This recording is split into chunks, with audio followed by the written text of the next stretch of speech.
Hello dear student, welcome. तो S Y वाले जो हम लोग अभी तुम्हारा सम सॉल्व कर रहे हैं फाइनल अकाउंट का, तो काफ़ी टफ क्वेश्चन है। पेज नंबर 60 वाला क्वेश्चन है। अब ये देखो पूरा पैराग्राफ में दिए इधर, ओके। पैराग्राफ लिखा है और उसमें क्या बोला है, करंट अकाउंट भी दिया अपने को। क्या दिया है? Current account. कैपिटल अकाउंट के साथ साथ करंट अकाउंट भी दिया है। तो फिर क्या करना पड़ेगा माने में? तो फाइनल अकाउंट की बेसिक क्या है? ये तुम्हारा ट्रेडिंग अकाउंट है जो फैक्ट्री के रिलेटेड है, ये ऑफिस है। तो जब भी करंट आएगा ना, तो कैपिटल को डायरेक्ट लायबिलिटी में लिख देंगे। कैपिटल को कहाँ लिख देंगे? डायरेक्ट लायबिलिटी में। मैं इन लोग का नाम भी लिख लेता हूँ। क्या नाम है इन लोग का? करण और आदित्य है, और आरा कौन है? आशीष। करण है और आदित्य है, और आरा कौन है? आशीष। ओके। फिर इधर नीचे लिखेंगे करंट अकाउंट। इधर क्या लिखेंगे? करंट अकाउंट, है ना। दो पार्टनर है और आरा कौन? आशीष। ठीक है। तो क्या नाम है इधर इन लोग का पार्टनर लोग का? करण, आदित्य, आशीष। करण, आदित्य, आशीष। तो सबसे पहले क्या करना है, एडजस्टमेंट की पोस्टिंग के से पहले टिक मार्क करेंगे। स्टॉक एट एंड, तो क्लोजिंग स्टॉक पर टिक मार्क नहीं करते। डेटर्स बोला है, डेटर पे दो एडजस्टमेंट है। एक तो 500 का गुड सप्लाई किया और ड्यू फ्रॉम डेटर्स। तो डेटर्स को ढूंढना है अपने को, दो एडजस्टमेंट लाइन छोड़ना पड़ेगा। और उसके बाद क्या बोला है मालूम में क्या? उसके बाद बोला है डेप्रिशिएशन ऑफ फर्नीचर। कैल्सी भी ले लेना। फर्नीचर पे डेप्रिशिएशन है, इधर निशान मारेंगे। उसके बाद क्या बोला है बच्चा? ऑलरेडी चलो डेटर्स पे फिर एडजस्टमेंट है, मतलब दो है, तीन एडजस्टमेंट है डेटर पे, बाप रे बाबा। फिर गुड्स है, ओके। फिर बिल रिसीबल डिसऑनर, फिर वापस है डेटर पे। मतलब डेटर पे 8 लाइन छोड़ने का है। कितना लाइन छोड़ने का है? 8 लाइन। पूरा खेल डेटर्स पे दिया और एक बिल रिसीबल है, वो भी टिक मार्क कर देता हूँ। तो शुरुआत यहाँ से करते हैं। शुरुआत से पहले क्या करना है, इधर अपने को यहाँ सजाना पड़ेगा। तो डेबिट में लिखेंगे टू ओपनिंग स्टॉक, हमेशा क्या लिखेंगे? Opening stock. तो इधर क्या लिख देंगे हम लोग थोड़ा नीचे? By closing stock, okay. By closing stock. इधर क्या लिखना है? परचेज। क्या लिखना है? परचेज। और इधर क्या लिखना है हमें? सेल्स। और ये याद रखो, परचेज से परचेज रिटर्न क्या होता है? माइनस होता है। और सेल्स से सेल्स रिटर्न क्या हो जाएगा? माइनस होएगा। तो अभी सम की पोस्टिंग करते हैं, कोशिश करते हैं, ओके। अच्छे से सॉल्व करते हैं। सबसे पहले क्या दिया? परचेज 27,160। तो परचेज किधर आएगा? ट्रेडिंग अकाउंट में आएगा, है ना। 27,160। फिर क्या बोला है? सेल्स। ये सेल्स किधर आएगा? ट्रेडिंग के क्रेडिट में आएगा। 41,265। 41,265, ठीक है। ट्रेडिंग अकाउंट में आएगा। सेल्स रिटर्न दिया है ना, तो सेल्स रिटर्न क्या आएगा? माइनस होएगा। किससे? सेल से। सेल्स रिटर्न क्या आएगा? सेल्स रिटर्न से क्या होएगा? माइनस होएगा। तो अब इसको सॉल्व करेंगे। 41,625 नहीं, 41,265 माइनस 525। तो ये अपना आया सेल्स का अमाउंट, नेट सेल बोलते हैं 4740। फिर इधर अपने को दिया है परचेज रिटर्न 410। तो 410 क्या हो जाएगा? माइनस होएगा 27,160 माइनस 410, 26,750, 26,750, ओके।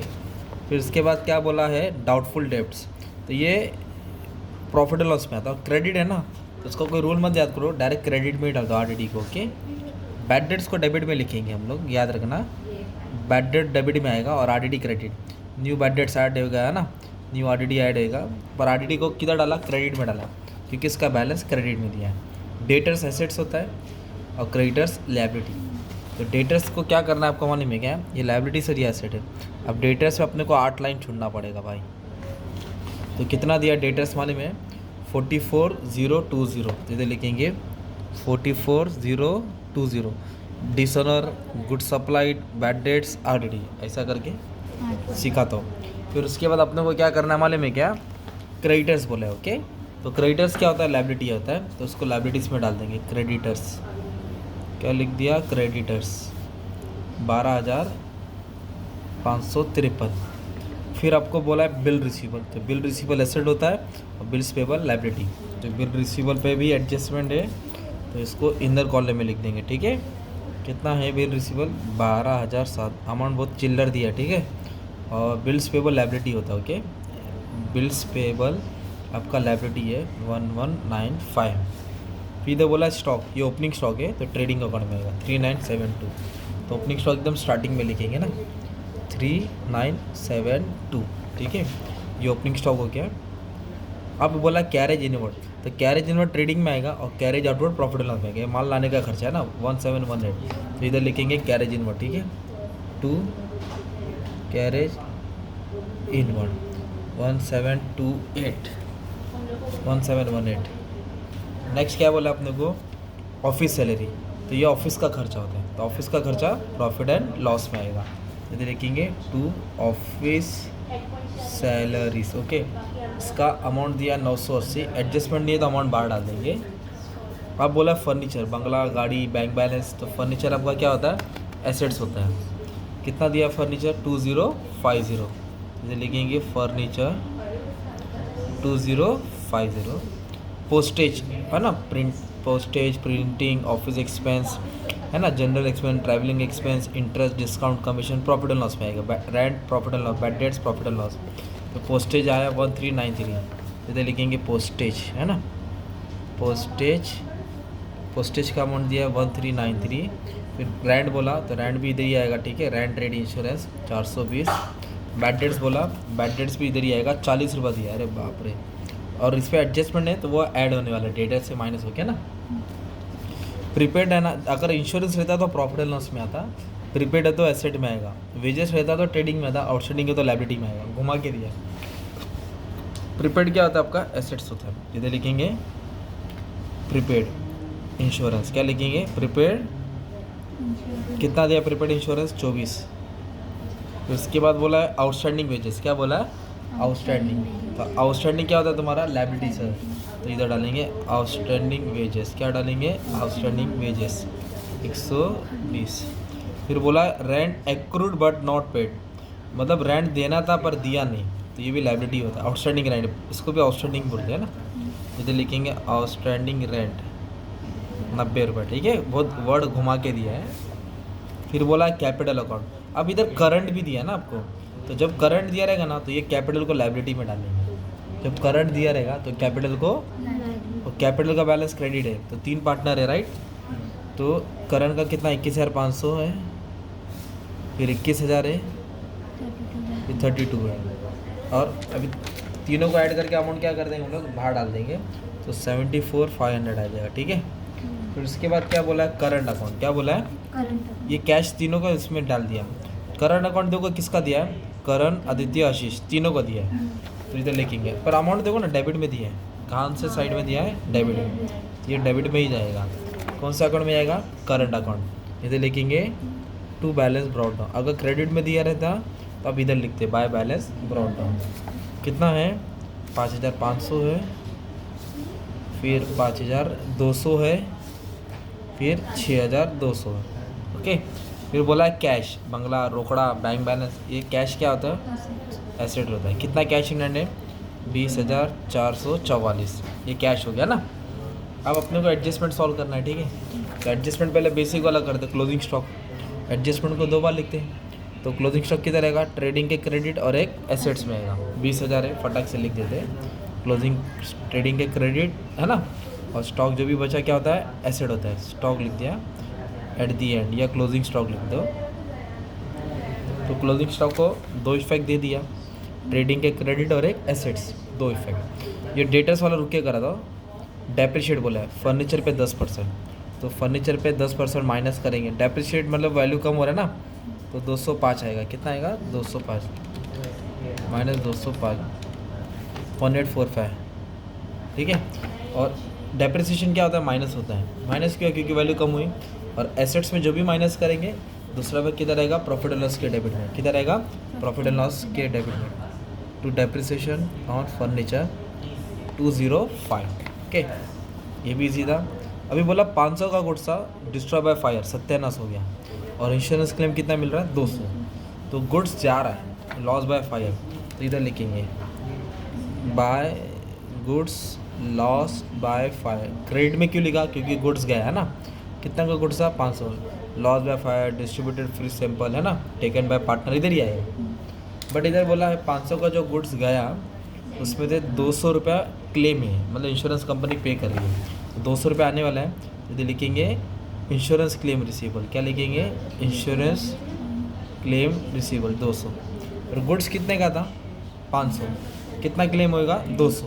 तो 300 का लॉस हो ना, तो 300 इधर आएगा, लॉस हो गया ना, लॉस होएगा, तो गुड्स लॉस बाय फायर 300 आएगा, ओके। 500 का गुड्स गया, जिसमें 200 मिल रहा है और जिसमें 300 का लॉस हो, ऐसा करना था। ठीक है, अब पहले बिल रिसीवेबल डिसऑनर का करेंगे। बिल रिसीवेबल मतलब पैसा आने वाला है, डिसऑनर मतलब वो भूल जाओ, बाउंस हो गया, नहीं दे रहा है वो, तो फिर बिल रिसीवेबल से माइनस करेंगे। इधर लिखेंगे माइनस डिसऑनर, क्या लिखेंगे, कितने का डिसऑनर हुआ, 500, ये हो जाएगा 12,507, सिंपल। और फिर उधारी बढ़ जाएगी ना, फिर डेटर्स में ऊपर ही ऐड करना है, बिल रिसीवेबल डिसऑनर कितना, 500, मतलब बिल रिसीवेबल से माइनस करना है और डेटर से ऐड करना है। इधर से क्यों माइनस किया, क्योंकि बिल अभी इतना माइनस किया तो अमाउंट कम होएगा। अरे क्या किया अपन ने, 11,500 और इधर 500 क्या किया, ऐड किया, ऐड करूँगा तो 44,520, इधर कम करना, इधर ऐड करना। कभी कभी ऐसा बोलेगा बिल्स पेबल डिसऑनर, तो बिल्स पेबल से माइनस करते हैं और क्रेडिटर से ऐड करते हैं, है ना, आता तो। अब यह आएगा, एक डेटर था कस्टमर, 500 का गुड्स सप्लाई किया करण ने, किसने सप्लाई किया, डेटर के अंदर इंक्लूड है, तो फिर डेटर से माइनस करेंगे, गुड्स सप्लाई, क्या लिखेंगे, गुड्स सप्लाई, क्या लिखेंगे, कितने का माल है, 500 का, तो 500 कम करेगा, फिर वही अमाउंट आएगा 4020, और किसने सप्लाई किया, करण, तो करण बोला तो फिर डेबिट में आ जाएगा ना, इधर इधर लिखेंगे टू गुड्स, क्या लिखेंगे, और करण के कॉलम में आ जाएगा, क्योंकि किसने निकाला, करण के कॉलम में, है ना। इधर क्यों माइनस किया, क्योंकि गलती से इधर ऐड किया था। फिर इधर बोला है 100 रुपये, क्या बोला है, कस्टमर था वो इंसॉल्वेंट हो गया, कंगाल, इंसॉल्वेंट मतलब अनएबल टू पे दी पेमेंट, कस्टमर पैसा नहीं दिया, तो बैड डेट्स बोलते हैं ना उसको, तो लिखेंगे न्यू बैड डेट्स, क्या लिखेंगे, 100 रुपया बैड डेट्स हो गया, तो 44 में से 100 गया, तो 43,920, 43,920, है ना। फिर सर इसके बाद क्या बोला है कि आरडी मेंटेन करना है, कितना परसेंट, 5%, तो अभी इस पे 5% आरडी करना है,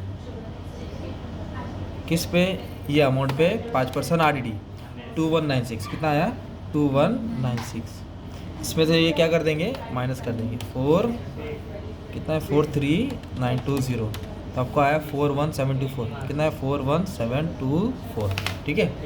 अब आपने क्या किया, ये डेटर से बिल रिसीवेबल डिसऑनर इधर माइनस किया, इधर ऐड किया, इसका इफेक्ट हो गया, गुड सप्लाई इधर करके इसको सॉल्व कर दिया। अभी दिख रहा है ये बैड डेट्स और आरडी, एसेट्स में क्या किया, माइनस, दूसरा बैग इधर आएगा ना, तो लिखेंगे न्यू आरडी, पहले न्यू बैड डेट्स लिखा, न्यू आरडी, बैड डेट्स कितना था, 100, और आरडी कितना था, मालूम है, 2196, ओके, 2196। अभी सबको ऐड कर देंगे, अमाउंट बाहर डालेंगे, 40, 100, 2196, ओके।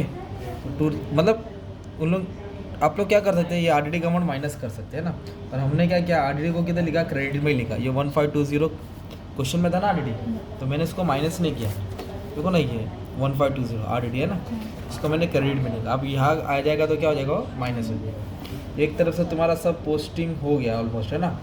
अभी एक चीज़ बाकी था, गुडविल का, कौन सा बाकी था, गुडविल।